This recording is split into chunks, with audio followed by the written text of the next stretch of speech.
Welcome to the channel guide pharma line. आज की इस वीडियो में हम बात करने वाले हैं B pharma third year 6 semester के सब्जेक्ट हर्बल ड्रग टेक्नोलॉजी के यूनिट सेकेंड के बारे में।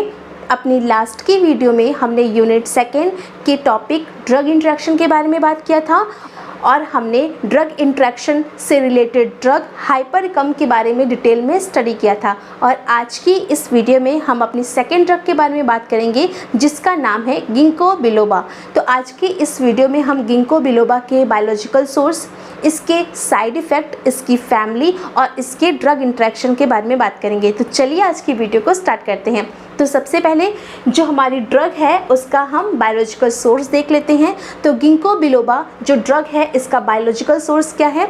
It is a consist of dried leaf obtain from ginkgo biloba. तो ये जो ड्रग है ये ड्राइड लीफ से ऑब्टेन की जाती है और ये जो ड्राइड लीफ है वो कहाँ से ऑब्टेन होती है? From the ginkgo biloba tree. ये जो गिंको बिलोबा है ये एक ट्री होता है। तो ये जो ड्रग है, ये जो हमारी हर्बल ड्रग है, ये गिंको बिलोबा के ट्री से ऑब्टेन की जाती है in the form of leaf. तो लीफ के फॉर्म में हम इस ड्रग को यूज़ करते हैं। अब हम इसकी फैमिली देख लेते हैं। तो इसकी फैमिली है गिंकोकिएसी।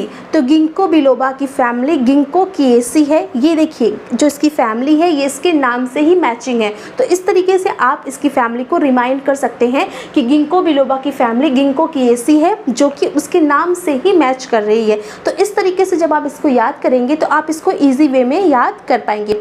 अब हम गिंको बिलोबा के यूजेस को देख लेते हैं कि हम इस ड्रग को यूज़ कैसे करते हैं। तो ये जो गिंको बिलोबा होता है, ये जो ड्रग होती है बेसिकली इसको हम जो CNS से रिलेटेड डिसऑर्डर्स होते हैं, जैसे कि इसको हम यूज़ करते हैं टेकन फॉर मेमोरी डिसऑर्डर। जहाँ पे भी मेमोरी में डिस्टर्बेंस आती है उस कंडीशन में हम इसको यूज़ करते हैं। तो जैसे कि वो सभी डिजीज़ेस जिसमें मेमोरी इश्यूज़ हैं, जैसे कि एल्जाइमर है, डिप्रेशन है, तो इस तरीके की जो डिजीज़ेस होती हैं उसमें हम इसको मेमोरी को इंक्रीज़ करने के लिए यूज़ करते हैं। तो इस ड्रग को हम कहाँ कहाँ यूज़ करते हैं? Taken for memory disorders like Alzheimer, next है डिप्रेशन, नेक्स्ट है lime disease and in glaucoma. तो ग्लूकोमा में भी हम इसको यूज़ करते हैं। इसके अलावा लाइम डिजीज़ में भी हम इसको यूज़ करते हैं। लेकिन बेसिकली अगर हम इसका यूज़ देखें तो जो मेमोरी डिसऑर्डर्स होते हैं उस डिजीज़ में इसको ज़्यादातर यूज़ किया जाता है।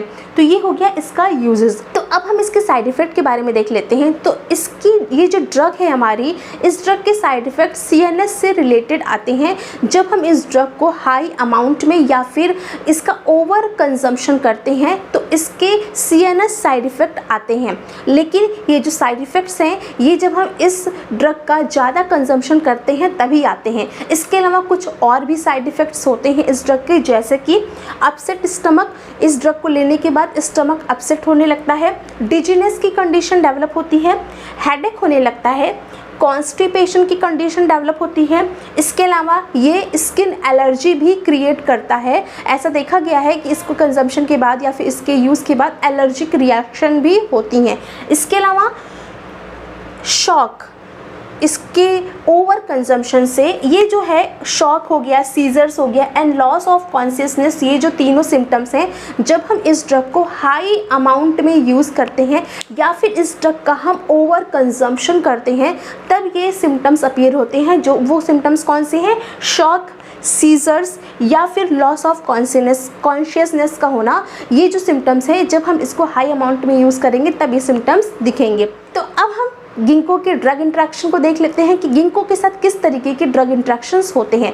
तो जो हमारा पहला ड्रग इंटरेक्शन है वो है एंटीकोगुलेंट्स के साथ। जब हम गिंको के साथ एंटीकोगुलेंट्स ड्रग को यूज़ करते हैं तो ये जो गिंको होता है वो ब्लीडिंग को इंक्रीज़ कर देता है। देखिए जो गिंको है वो इट सेल्फ स्लो क्लॉटिंग करता है। जो गिंको है वो इट सेल्फ स्लो क्लॉटिंग करता है और एंटीकोगुलेंट ड्रग का भी काम क्या है? क्लॉटिंग को स्लो करना। तो जब दोनों ड्रग्स आपस में मिलेंगी, दोनों ड्रग्स को एक साथ कंज्यूम किया जाएगा तो क्लॉटिंग ज़्यादा ही स्लो हो जाएगी, उसकी वजह से ब्लीडिंग की कंडीशन डेवलप होगी। ये कंडीशन क्यों डेवलप हो रही है? क्योंकि दोनों ड्रगों ने सेम नेचर शो किया है, तो इस वजह से ब्लीडिंग की कंडीशन डेवलप होती है। तो गिंको के साथ कभी भी एंटीकोगुलेंट ड्रग को यूज़ नहीं करना चाहिए।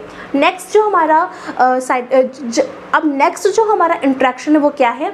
तो नेक्स्ट इंट्रैक्शन है, अगर हम गिंको के साथ एंटी डायबिटिक ड्रग को लेते हैं, यानी कि जो ड्रग्स जो कि शुगर के लेवल को डाउन करती हैं, तो अगर हम उस ड्रग्स को लेते हैं तो गिंको क्या कर देता है? शुगर के लेवल को बढ़ा देता है। जैसे कि क्या है, गिंको इटसेल्फ शुगर के लेवल को बढ़ाता है, ठीक है, शुगर के लेवल को बढ़ाता है। इसीलिए अगर कोई डायबिटिक पेशेंट है तो उसको, अगर वो गिंको यूज़ कर रहा है तो उसको अपने शुगर लेवल को कॉन्टिन्यूस चेक करते रहना चाहिए, ठीक है। तो अगर हमने गिंको के ड्रग को ऐसे पेशेंट के अंदर दे दिया जो कि पहले से डायबिटिक पेशेंट है, तो क्योंकि गिंको खुद से शुगर के लेवल को बढ़ा रहा है और जो डायबिटिक पेशेंट है उसके अंदर शुगर का लेवल बढ़ा ही हुआ है, और हम ड्रग किस बात पे दे रहे हैं? हम उस बढ़े हुए शुगर लेवल को डाउन करने के लिए दे रहे हैं। तो क्योंकि गिंको की खुद की टेंडेंसी है शुगर के लेवल को बढ़ाने की, तो जब हम इन दोनों ड्रगों को आपस में यूज़ करेंगे तो ये दोनों एक दूसरे को एंटागोनाइज्ड करेंगी, तो इसकी वजह से थेरेपेटिक फेल्योर होगा। मतलब कि जिस चीज़ की वजह से हम ड्रग को यूज़ कर रहे थे, यानी ड्रग का काम था शुगर के लेवल को डाउन करना, लेकिन गिंको ने उस शुगर के लेवल को बढ़ा दिया, तो इस कंडीशन में क्या होगा? थेरेपेटिक फेल्योर हो जाएगा। ड्रग को जिस चीज़ की वजह से हम यूज़ कर रहे हैं वो हमें रिजल्ट नहीं मिल पाएगा, और उस कंडीशन में पर्सन के अंदर शुगर का लेवल बढ़ जाएगा। तो ये कंडीशन डेवलप होती है। इसीलिए गिंको के साथ अगर कोई भी डायबिटिक पेशेंट ले रहा है तो उसको अपना टाइमली शुगर लेवल चेक करते रहना चाहिए, ठीक है। ये हो गया। नेक्स्ट है, अगर हम गिंको के साथ माओ इनहिबिटर्स को यूज़ करते हैं, तो अगर हम माओ इनहिबिटर्स के साथ गिंको को यूज़ करते हैं तो ये जो गिंको है वो माओ इनहिबिटर्स की एक्टिविटी को डिक्रीज़ कर देता है। तो क्या है, ये माओ इनहिबिटर्स की एक्टिविटी गिंको के साथ अगर हम इसको कंज्यूम करते हैं तो उसकी एक्टिविटीज़ डिक्रीज हो जाती है, और उस केस में थेरेपेटिक फेल्योर हो जाएगा, क्योंकि अगर माओ इनहिबिटर को हम जिस चीज़ के लिए यूज़ कर रहे हैं वो रिज़ल्ट हमें ऑब्टेन नहीं हो पाएगा, क्योंकि गिंको ने उसकी एक्टिविटी को स्लो डाउन कर दिया, ठीक है। ये है। नेक्स्ट क्या है, अगर हम थायाजाइड्स, यानी कि थायाजाइड्स क्या है? एंटी डायबिटिक्स कैटेगरी की ड्रग है। तो थायाजाइड्स के साथ अगर हमने गिंको को लिया तो ये इंक्रीज कर देता है ब्लड के प्रेशर को, क्योंकि देखिए थायाजाइड्स का काम क्या है? ब्लड के प्रेशर को डाउन करना। गिंको ब्लड के प्रेशर को बढ़ाता है, तो जब ये ब्लड के प्रेशर को बढ़ाएगा और थायाजाइड्स का काम है ब्लड के प्रेशर को डाउन करना, तो दोनों एक दूसरे के अपोजिट काम कर रहे हैं। इस केस में जो ड्रग है थायाजाइड्स वो अपना इफेक्ट नहीं दिखा पाएगी, क्योंकि वो इफेक्ट कैसे दिखा पाएगी? क्योंकि गिंको ने तो बीपी को बढ़ा दिया, तो इस केस में थेरेपेटिक फेल्योर हो जाएगा और पर्सन का ब्लड प्रेशर बढ़ जाएगा। तो ये कंडीशन डेवलप होगी जब हम थायाजाइड्स के साथ गिंको को यूज़ करेंगे। सेम नेक्स्ट चीज़ क्या है, अगर हम डिजॉक्सिन के साथ अगर गिंको को यूज़ करते हैं तो जो ये गिंको है वो डिजॉक्सिन के प्लाज्मा लेवल को बढ़ा देता है। डिजॉक्सिन जो ड्रग है, क्योंकि ये पोटेंट ड्रग है, और अगर इसकी प्लाज्मा का लेवल अगर ये इसका बढ़ जाएगा तो इसका इफेक्ट बढ़ जाएगा, और ये क्या हो सकती है? ये काफ़ी सीरियस जो है हार्मफुल इफेक्ट क्रिएट कर सकता है। तो गिंको के साथ अगर हम डिजॉक्सिन को ले रहे हैं, अगर हम गिंको के साथ डिजॉक्सिन को ले रहे हैं तो डिजॉक्सिन का लेवल बढ़ जाएगा, और ये सीरियस साइड इफ़ेक्ट क्रिएट करेगा पर्सन पे। इसलिए गिंको के साथ अगर हम डिजॉक्सिन को प्रिस्क्राइब कर रहे हैं तो उसकी जो डोज होगी उसको हमें चेक करके देना पड़ेगा, ठीक है, कि इस तरीके से ओवर जो प्लाज्मा कंसंट्रेशन है वो ना हो पाए, ये चीज़ करनी पड़ेगी। तो ये चीज़ होगी, ठीक है। जो डिजॉक्सिन के साथ गिंको को अगर हम यूज़ कर रहे हैं तो हमको उसको ऑब्जर्व करते रहना पड़ेगा। नेक्स्ट जो हमारा ड्रग इंट्रैक्शन है वो है आइबुप्रोफेन के साथ गिंको का यूज़।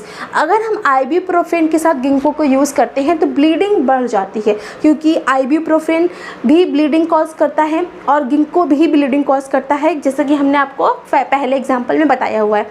तो आइबुप्रोफेन ने भी ब्लीडिंग करी, गिंको ने भी ब्लीडिंग करी, तो इस तरीके से ब्लीडिंग बढ़ जाएगी। तो इसलिए कभी भी आइबुप्रोफेन के साथ गिंको को प्रिस्क्राइब्ड नहीं करना चाहिए। तो ये वो सारे ड्रग इंट्रैक्शन हैं जो गिंको के साथ होते हैं। तो आई होप आज का ये वीडियो आप सभी को समझ में आया होगा। मिलते हैं नेक्स्ट वीडियो में किसी और टॉपिक के साथ। अब आप इसका स्क्रीनशॉट ले सकते हैं।